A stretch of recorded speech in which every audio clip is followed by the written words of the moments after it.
जय श्री कृष्ण। प्यारे बच्चों, चलो आज हम नवरात्रि के बारे में जानते हैं। नवरात्रि साल में 2 बार आती है।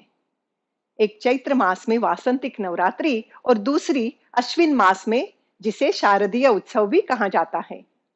संपूर्ण भारत में मनाया जाने वाला यह उत्सव गुजरात और बंगाल में विशेष रूप से मनाया जाता है। दोस्तों, गरबा तो हम सबको ही प्यारा है।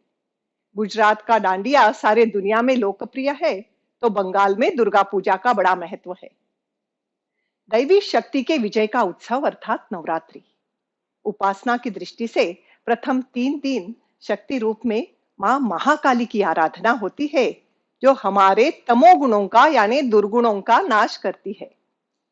आगे के 3 दिन धन रूप में मां लक्ष्मी की उपासना होती है, जो हमारे भीतर रजोगुणों का नाश करती है।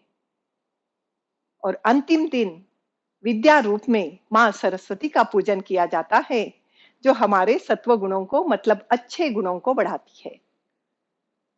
कहते हैं, महिषासुर राक्षस अपने अमर होने का वरदान पाने पर सभी को परेशान करने लगा।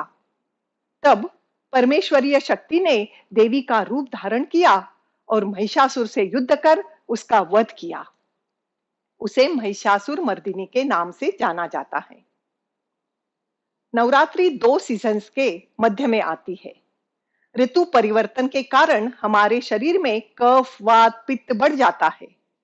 इसलिए नवरात्र में उपवास का बड़ा महत्व है, जिससे हमारा शरीर शुद्ध होता है। शरीर के साथ मन की शुद्धि भी बड़ी महत्वपूर्ण है। जब हमारा मन ईश्वर से स्पिरिचुअली जुड़ जाता है, तो मन भी शुद्ध हो जाता है। नवरात्रि में 9 दिन होम हवन किया जाता है। इसका साइंटिफिक कारण पता है मित्रों? ऋतु संधिकाल यानी जब सीजन चेंज होता है, तब अक्सर वातावरण अशुद्ध होने के कारण इन्फेक्शन बढ़ता है। होम हवन के ताप से और धुएं से वातावरण एवं शरीर में स्थित विषाणु नष्ट होते हैं। दोस्तों, नवरात्रि के पहले दिन घर घर में मिट्टी के गमलों में गेहूं बोए जाते हैं, जिसे जौ कहा जाता है।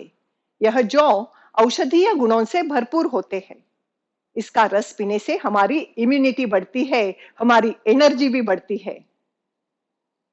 दोस्तों, नवरात्रि में 9 शक्तियों का पूजन अर्चन किया जाता है। नवदुर्गा में पहली देवी है शैलपुत्री। यह हमें क्या सीख देती है? अपने ध्येय को, अपनी महत्वाकांक्षा को ऊंचे शिखर पर रखने की सीख। दूसरे दिन की मां देवी को ब्रह्मचारिणी कहा है। ब्रह्म यानी अनंत, जिसकी कोई सीमा नहीं बच्चों। जब ध्येय का शिखर चढ़ जाना है, तो हमारे प्रयत्नों की, हमारे कोशिशों की सीमा नहीं होनी चाहिए, यानी कोशिश करने में कोई कमी नहीं आनी चाहिए। तीसरे दिन की शक्ति का नाम है चंद्रघंटा, जो हमारे मन का प्रतीक है। चंद्र जिस तरह अमावस और पूनम को घटता बढ़ता है, उसी तरह हमारे मन के थॉट्स और इमोशंस बदलते रहते हैं। ऐसे चंचल मन को एकाग्र करने की शक्ति हमें मां चंद्रघंटा देती है। और आपको मालूम ही है दोस्तों, mind concentration leads you to success. चौथे दिन की शक्ति मां कुष्मांडा। मां कुष्मांडा हमें ताकत यानी स्ट्रेंथ देती है, जो हमारे लाइफ में बड़ी इंपॉर्टेंट है। पांचवा दिन स्कंद माता, जो हमें कर्म की ऊर्जा यानी सतत अच्छे काम करने की प्रेरणा देती है। छठा दिन कात्यायनी देवी। मां कात्यायनी हमारे मन की निगेटिविटी को कम कर पॉजिटिविटी को बढ़ाती है। नवरात्रि के 7वें दिन पूजी जाती है मां कालरात्रि। यह मां संकटों का नाश करती है और संघर्षों से पार करने की शक्ति देती है। नवरात्रि के 8वें दिन पूजी जाती है मां महागौरी। हमारा मन प्रेम, दया, करुणा से भरकर सुंदर करने की सीख मां महागौरी देती है। नवरात्रि का 9वां रूप है सिद्धिदात्री। हमारे सफल भविष्य का निर्माण करने हेतु सद्विचार यानी पॉजिटिव थॉट प्रोसेस को यह चालना देती है। दोस्तों, देखा आपने, नवरात्रि की उपासना का अर्थ है हमारे अंदर की शक्ति को पहचानना और उसे बढ़ाना है। साथ ही यह फेस्टिवल हमें सृजनात्मक यानी गुड कर्मा की प्रेरणा देता है, जैसे दूसरों की मदद करना, हमारी पढ़ाई ठीक से करना, हमारे माता पिता की सेवा करना, गुरुजनों का आदर करना, एनवायरमेंट का ख्याल रखना इत्यादि।